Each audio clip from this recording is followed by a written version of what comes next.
본문 말씀은 야고보서입니다. 한 절입니다. 5장 16절.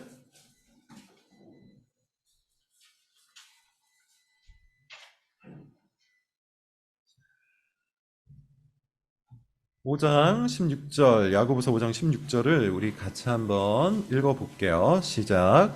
그러므로 너희 죄를 서로 고백하며 병이 낫기를 위하여 서로 기도하라. 의인의 간구는 역사하는 힘이 크니라. 기도라는 주제의 설교 9번째, 서로 기도하라. 서로 기도하라입니다. 기도에 관한 마지막 설교입니다. 총 9번 했죠. 처음 3시간은 기도를 들어주시는 하나님에 관한 설교를 했습니다. 그분은 우리의 기도를 들어주시고 우리의 기도에 반응해 주시는 전능자 아버지가 되신다고 했죠. 하나님은 우리가 기도하기를 원하세요. 사실 이 정도 표현으로도 모자랍니다. 하나님 아버지께서는 우리의 기도를 듣고 일하기를 기뻐하십니다. 즐거워하세요. 다른 말로 하자면 기도는 하나님의 작정, 하나님의 계획입니다. 그러므로 하나님을 믿고 의지하고 신뢰하는 사람은 하나님의 뜻대로 기도를 합니다. 그리고 하나님은 우리의 기도를 듣고 일을 하시는 것이죠. 그만큼 기도는 하나님 편에서나 우리 편에서나 매우 소중하고 중요하다는 거예요. 그 다음 3시간은 기도하는 우리에 관해서 설교를 드렸죠. 기도는 우리의 믿음을 증명하는 가장 확실한 열매라고 했어요. 우리가 믿는다, 우리가 하나님을 의지한다, 우리가 하나님을 신뢰한다는 것을 표현해주는 가장 확실한 열매. 이게 기도입니다. 우리가 정말로 하나님을 믿고 의지하고 신뢰하는 사람이라면 우리는 반드시 기도하게 되어 있어요. 반대로 말하면 무슨 뜻입니까? 기도하지 않는다는 것. 기도하지 않는 사람은 자기 믿음을 강력하게 의심해야 돼요. 계속해서 몇 번 말씀을 드렸습니다. 여러분, 믿는다는 이 단어의 의미를 생각해 보세요. 의지한다는 이 단어의 의미를 생각해 보세요. 신뢰한다는 그 단어의 의미를 생각해 보세요. 믿고 의지하고 신뢰하는 사람이 기도하지 않을 수 있을까요? 하나님께 간청하지 않을 수 있을까요? 하나님께 나아가 우리 마음의 소망과 우리 인생의 필요를 들고 간절히 엎드리지 않을 수 있을까요? 정말 그분을 믿고 정말 그분을 신뢰한다면 우리는 기도할 수밖에 없습니다. 기도하지 않고 자기 경험과 자기 판단과 자기 취향을 근거로 살아가는 사람은 사실은요, 공개적으로 나는 하나님의 도움이 필요 없다고 외치는 것과 다를 바가 없어요. 나는 하나님의 도움이 필요 없이 살 수 있다. 나는 내 취향을 즐기며 충분히 기쁘다. 나는 내 생각이 내 인생을 끌고 가는 지혜라고 믿는다. 나는 내 판단이 모든 상황에서 가장 옳다고 확신한다. 이렇게 외치면서 사는 겁니다. 기도하지 않는 사람은 자신의 불신을 공개적으로 외치며 사는 거예요. 기도해야 돼요. 기도하되 간절히 기도해야 한다고 그랬죠. 우리는 가난한 자입니다. 우리는 상하고 통해하는 자입니다. 우리는 아무것도 없는 자예요. 우리의 인생은 하나님이 빠지고 나면 공허하고 허무한 존재예요. 그러므로 우리는 주님 앞에 섰을 때 오로지 주님의 능력과 사랑을 간청하며 기도해야 되는 것이죠. 기도하되 하나님께 마음을 두고 기도해야 한다고 했습니다. 그냥 한번 기도해 보는 게 아니에요. 기도해 보고 안 되면 그만, 이런 것이 아니라 정말 우리 인생 전체를 주님께 두고 우리의 마음 전체를 주님께 기울여서 기도를 해야 되는 것이죠. 그게 우리 인간의 존재성이라고 했습니다. 자, 그 다음 3시간은, 오늘을 포함해서 3시간은 기도의 실질적인 방법, 어떻게 기도할 거냐, 뭘 위해 기도할 거냐, 이것에 대해서 우리가 공부를 했었죠. 첫 번째는 이거였습니다. 바로 그 순간에 그것을 위해서 기도하라. 기도해야 될 순간이 얼마나 많습니까? 우리 삶 속에 어려움이 찾아왔을 때, 곤비함이 찾아왔을 때, 내가 예기치 않은 일들이 발생했을 때, 아프고 슬프고 괴롭고 공고한 일들이 생겨났을 때, 그래서 내 감정을 침략할 때, 내 감정을 공격할 때, 그럴 때 우리는 즉시 기도해야 한다고 했어요. 나의 필요와 나의 소망과 내 간구를 들고 주님 앞에 나아가 기도해야 돼요. 사실 여러분, 우리가 그렇게 하나님 앞에 즉시 바로 그 순간에 기도하려고 마음을 먹다 보면 삶의 모든 순간이 하나님의 도움이 필요하다는 사실을 깨닫게 됩니다. 왜냐하면 우리의 삶은 매우 다사다난하기 때문이에요. 그리고 그 다사다난한 삶 속에서 우리의 감정이 너무나도 기복이 있기 때문이에요. 그래서 우리는 기도해야 돼요. 두 번째, 지난 시간에 말씀을 드렸던 것 같은데요. 말씀과 함께 기도하라. 말씀과 함께하는 기도는 교회가 잃어버린 모든 기도의 기본이라고 했습니다. 전통적으로 우리 교회에서는, 그리고 모든 우리 믿음의 선배들은 말씀을 펼쳐놓고 그 말씀을 들고 기도해 왔어요. 아침에 또는 밤에 성경 한 권을 들고 골방에 들어가서 하나님의 말씀을 읽고 그 말씀을 붙들고 기도를 했다는 겁니다. 마틴 루터가 그렇게 기도했고요. 존 칼빈이 그렇게 기도했고 C.S. 루이스가 그렇게 기도를 했어요. 조지 뮬러가 그와 같이 기도를 했습니다. 우리가 알만한 우리 교회사 속에 유명한 믿음의 선배들이 다 그렇게 기도를 했다는 거예요. 말씀의 찔림을 받을 때 그때는 회개를 했고요. 말씀의 은혜를 받았을 때는 감사를 했고, 말씀의 감동을 했을 때는 순종을 했어요. 그렇게 말씀을 읽다가 내 상황과 형편이 떠오르면 그 말씀을 붙들고 간절히 회개 기도를 하고 감사 기도를 하고 또 결단하여 기도를 했다는 것이죠. 심지어 여러분, 그날 내가 성경을 읽었는데 아무런 감동이 없다면 바로 그것을 위해서 기도해도 됩니다. 주님의 말씀이 내 마음의 감동이 되게 하시고 내 삶의 등불이 되게 하시고 내 영혼의 안식이 되게 하여 주옵소서. 말씀과 함께 기도하는 사람은 기도의 언어가 풍성해집니다. 성경의 언어가 내 언어가 됩니다. 성경의 사고가 내 생각이 됩니다.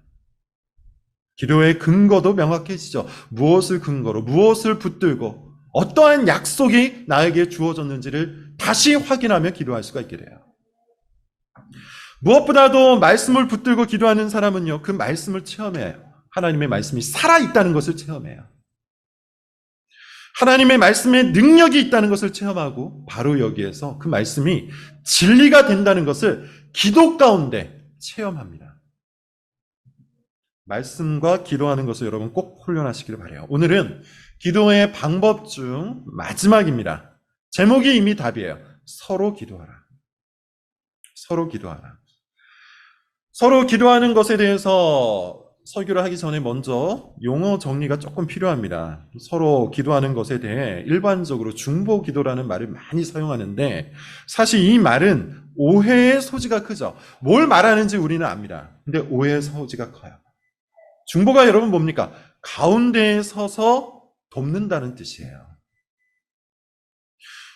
중보 기도, 그러면 무슨 뜻일까요? 하나님과 내가 다른 사람 가운데에 서서 그 사람을 위해서 뭔가를 한다는 겁니다. 어떤 역할을 한다는 거예요. 예컨대 구약시대의 대제사장이 했던 것처럼 중보 기도를 이해하게 된다는 것이죠. 그런 착각을 일으킨다는 거예요. 하나님과 백성들 사이에 서서 백성들을 위해 제사를 드리고 또 하나님의 속죄를 전달하는 특별한 역할, 특별한 능력이 있는 것처럼 착각하게 만들 용어라는 것이죠. 중보 기도. 실제로 이런 말을 하는 사람이 꽤 있습니다. 여러분 들어본 사람도 있을 거예요. 나에게 중보 기도의 능력이 있다. 기도원 같은 데 가시면 기도원 원장님들이 이런 말씀 많이 하세요. 중보 기도의 은사가 있다. 그래서 내가 당신을 위해 기도를 했는데 하나님께서 당신을 향해 이렇게 말씀하셨다. 여러분 이 말이 맞을까요? 하나님께서는 하나님과 우리 사이에 놓여진 모든 간격을 무너뜨리기 위해 독생자 예수 그리스도를 주셨는데 굳이 또 다른 중보 기도자를 통해서 무엇인가를 말씀하신다는 것, 이게 맞는 말일까요? 대제사장을 없애시고 제사장을 없애시고 사제를 없애시고 하나님과 우리가 그리스도 안에서 직접 만나도록 역사하셨는데 그렇게 십자가의 사역을 일으키셨는데 또 다른 중보 기도자가 우리에게 필요하냐는 말이에요. 히브리서 저자는 이런 말을 합니다. 예수 그리스도를 우리의 중보자라고 하는데 8장 6절에서는 더 좋은 언약의 중보자, 12장 24절에서는 새 언약의 중보자이신 예수라고 이야기해요. 디모데전서 2장 5절은 아주 명백히 이렇게 얘기합니다. 하나님은 한 분이시요 또 하나님과 사람 사이의 중보자도 한 분이시니 곧 사람이신 예수 그리스도라.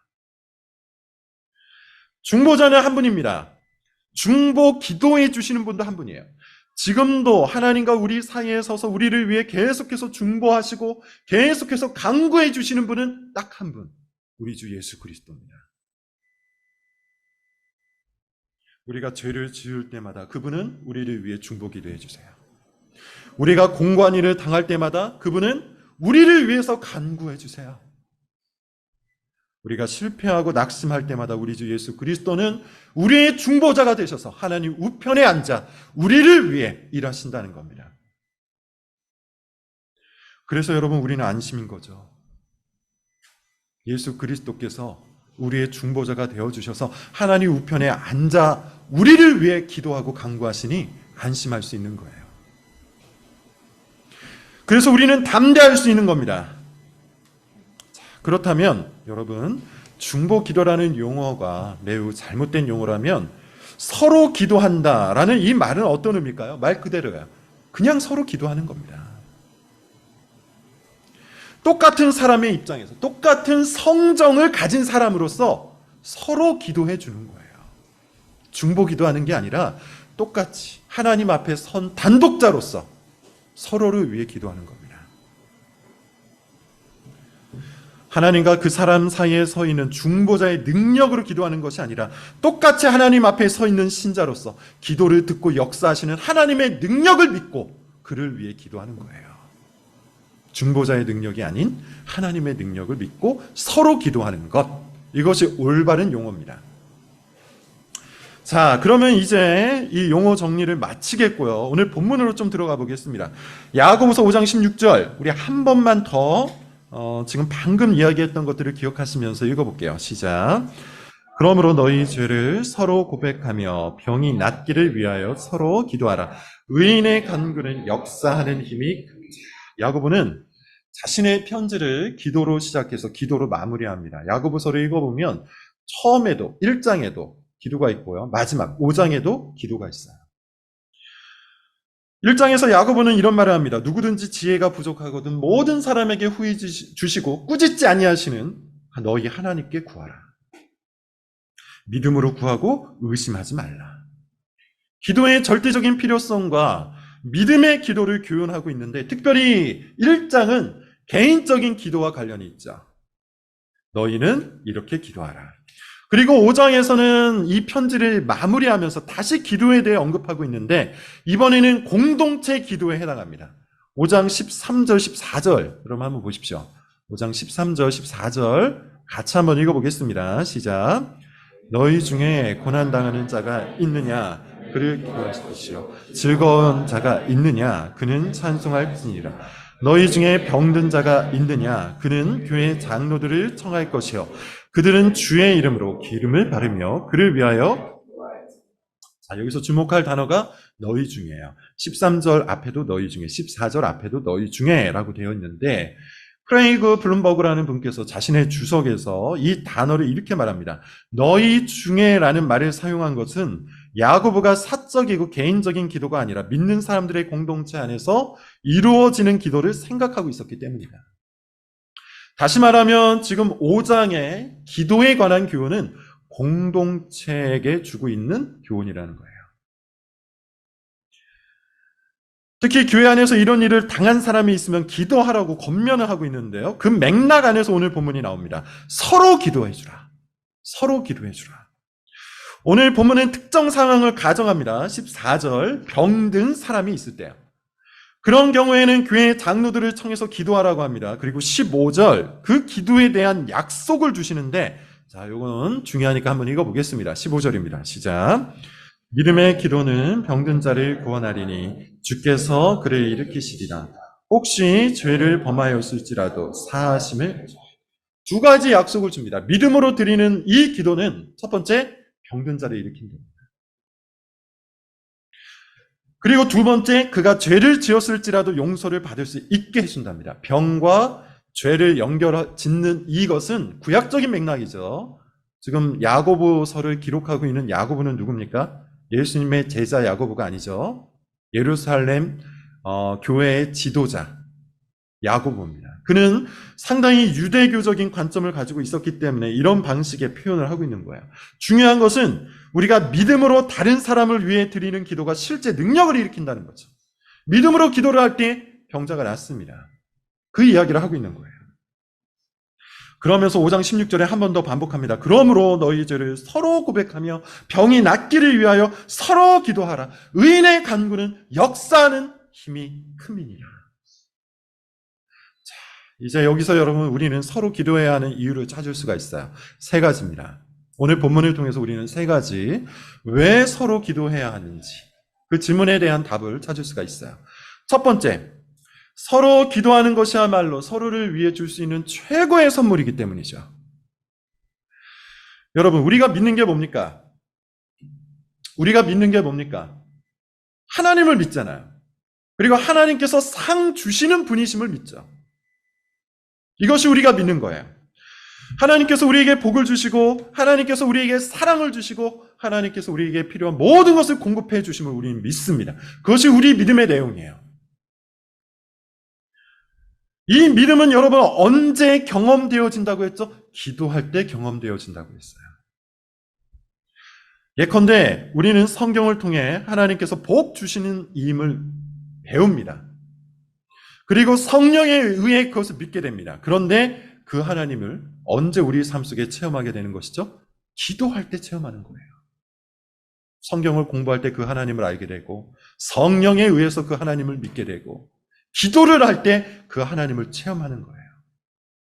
그래서 우리가 성경을 읽고 그래서 우리가 기도를 하는 겁니다. 기도하지 않으면 우리는 지금 우리가 누리고 있는 이 모든 것이 하나님께로부터 왔다는 사실을 믿지 못하게 돼요. 기도하지 않으면 우리는 하나님께서 실제 우리에게 공급해 주시는 분임을, 우리 인생의 문제 해결자 되심을 체험하지 못하게 돼요. 반면 기도하면 이 모든 것을 깊이 체험하는 거죠. 이것을 깊이 체험한 사람은 어떻게 할까요? 다른 사람을 위해 기도해요. 내가 줄 수 있는 것은 한계가 있잖아요. 내가 줄 수 있는 사랑과 내가 줄 수 있는 복과 내가 줄 수 있는 지혜는 늘 한계가 있어요. 여러분들이 자녀를 아무리 사랑한들 여러분들이 줄 수 있는 것들은 항상 제한이 있다는 것이죠. 여러분들이 배우자를 아무리 사랑한다 해도 여러분들이 배우자를 위해서 줄 수 있는 것은 늘 한계가 있어요.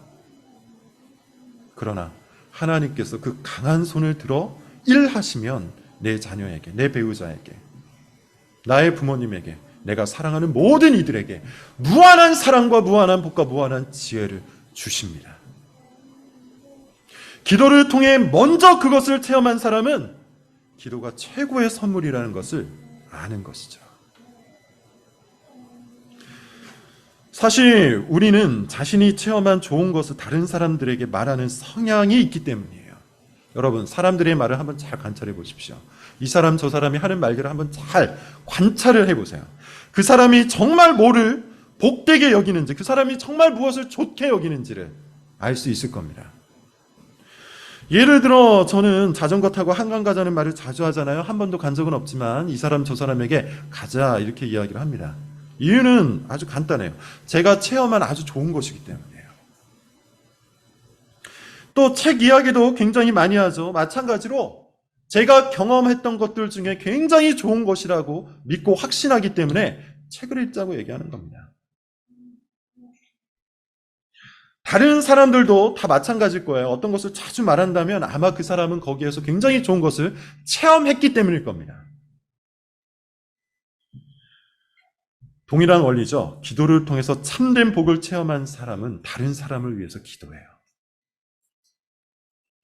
기도를 통해서 하나님의 무한한 사랑과 무한한 은혜를 경험한 사람은 다른 것을 주기 전에 먼저 기도를 줍니다. 배우자를 위해서 줄 수 있는 최고의 선물, 기도입니다. 자녀를 위해서 줄 수 있는 최고의 선물, 기도입니다. 내가 줄 수 있는 것보다 더 크고 무한한 것을 줄 수 있는 하나님께서 배우자와 자녀에게 임하시기를, 일하시기를, 그 능력을 발휘하시기를 우리는 기도해야 돼요. 부모님을 위해서, 교인들을 위해서, 동료들을 위해서 여러분 그렇게 기도하십시오. 그것이 우리가 줄 수 있는 최고의 선물이에요. 그래서 우리는 서로 기도하는 겁니다. 둘째, 서로 기도해야 하는 이유가 오늘 본문에 아주 명백하게 나오는데요. 능력이 있기 때문이에요. 오늘 본문을 여러분 한번 보십시오. 이런 표현이 있죠. 서로 기도하라. 의인의 간구는 역사하는 힘이 큽니다. 여기서 말하는 의인은 누구죠? 아주 특정한 사람이 아니에요. 믿음이 있는 모든 사람들을 뜻하는 겁니다. 믿음이 있는 모든 사람들의 기도, 서로를 위한 기도는 역사하는 힘이 크답니다. 이 기도에 얼마나 힘이 있는지 병이 든 사람도 낫는데요.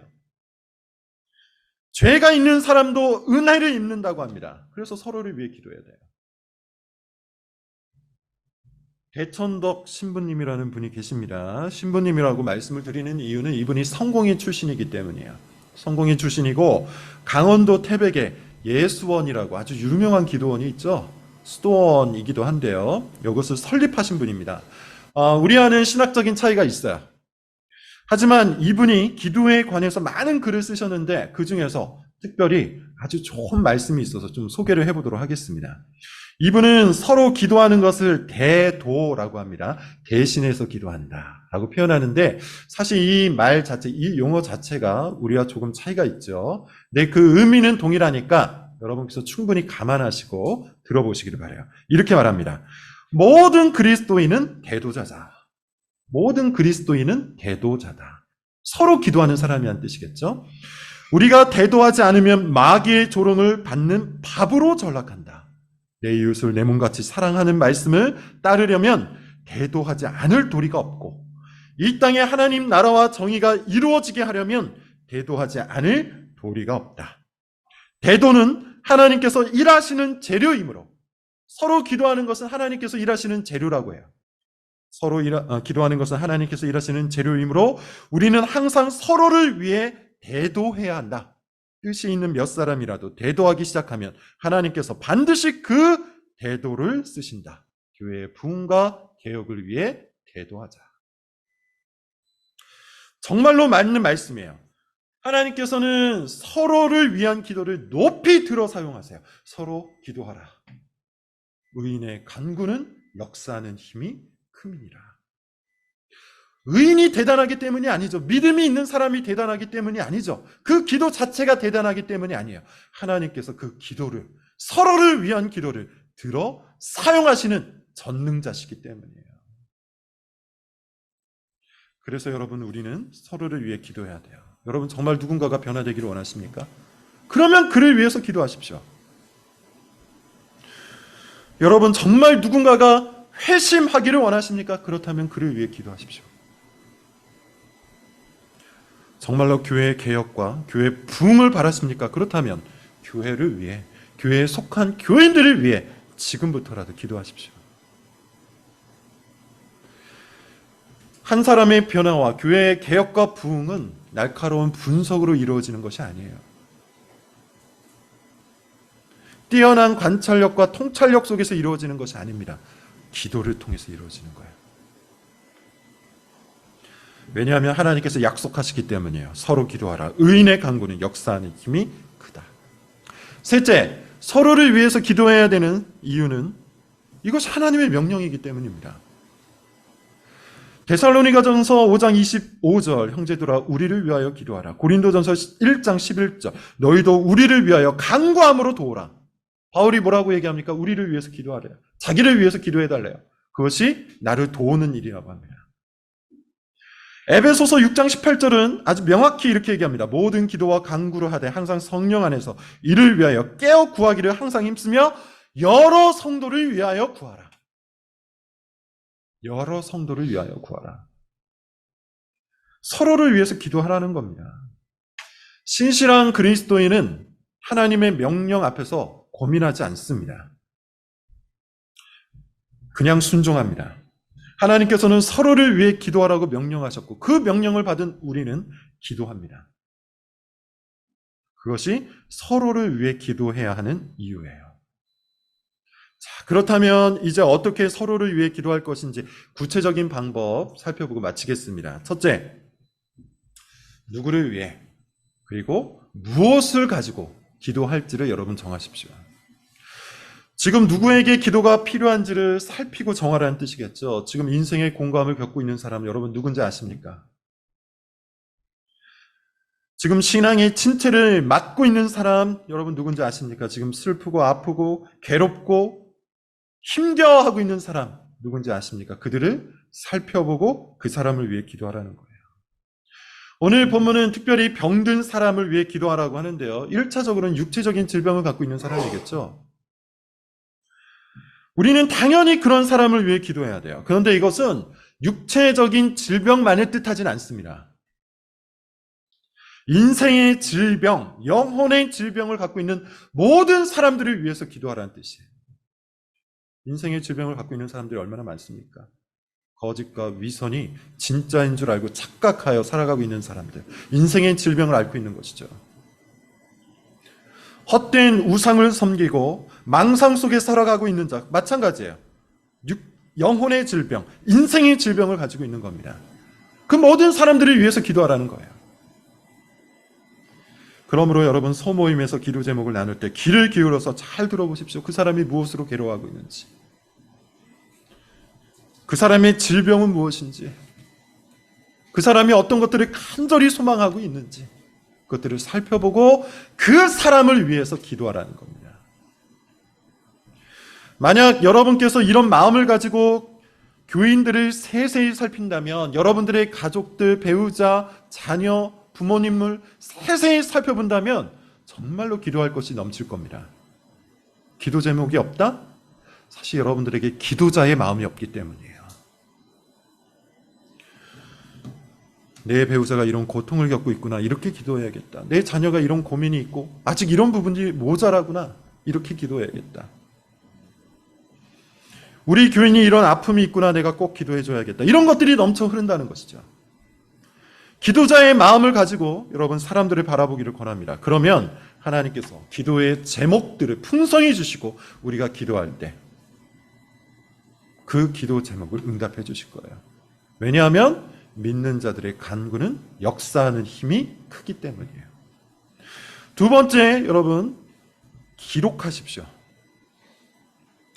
우리 기억에는 한계가 있어요. 기록하지 않으면 기억나지 않습니다. 기억나지 않으면 기도하지 않아요.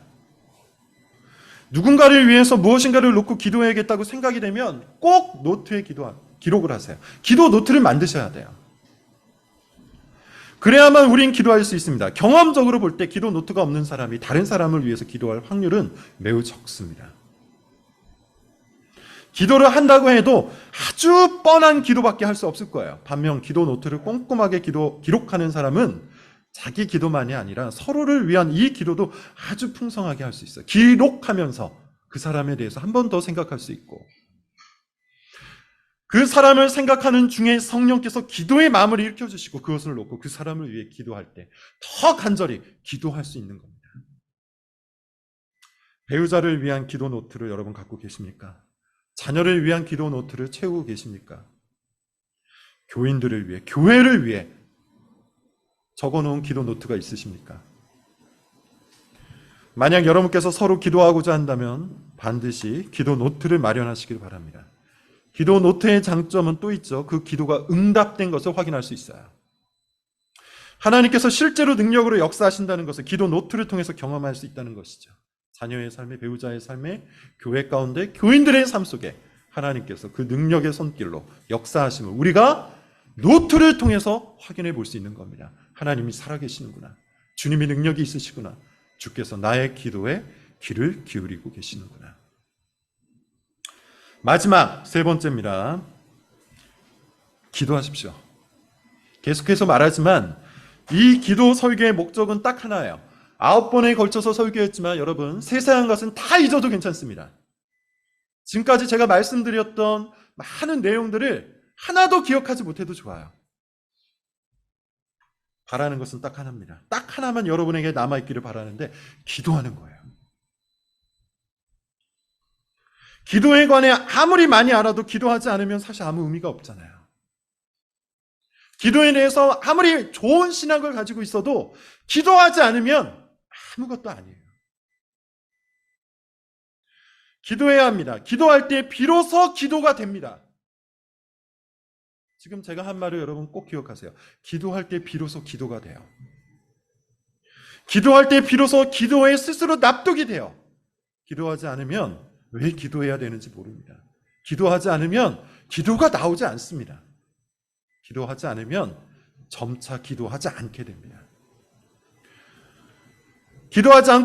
기도하지 않고는 여러분은 아무것도 납득할 수도 없고요. 아무것도 변화시킬 수도 없고요. 아무것도 열매 맺을 수가 없어요. 그러므로 여러분 부디 기도하십시오. 다시 한번 말하지만 여러분 기도하십시오. 기도하고 또 기도하십시오. 바로 그 순간에 바로 그것을 위해서 기도하시고 매일 말씀을 들고 골방으로 들어가 기도하시고 서로를 위한 기도 제목을 갖고 기도 노트 앞에서 기도하십시오. 그렇게 쉬지 않고 기도할 때 하나님께서 자신의 살아계심과 전능하심과 아버지 되심을 우리에게 꼭 알려주실 거예요. 하나님께 기도하는 사람들이 넘쳐 흐르는 우리 담성너머 교회 꼭 될 수 있기를 바랍니다. 기도하겠습니다.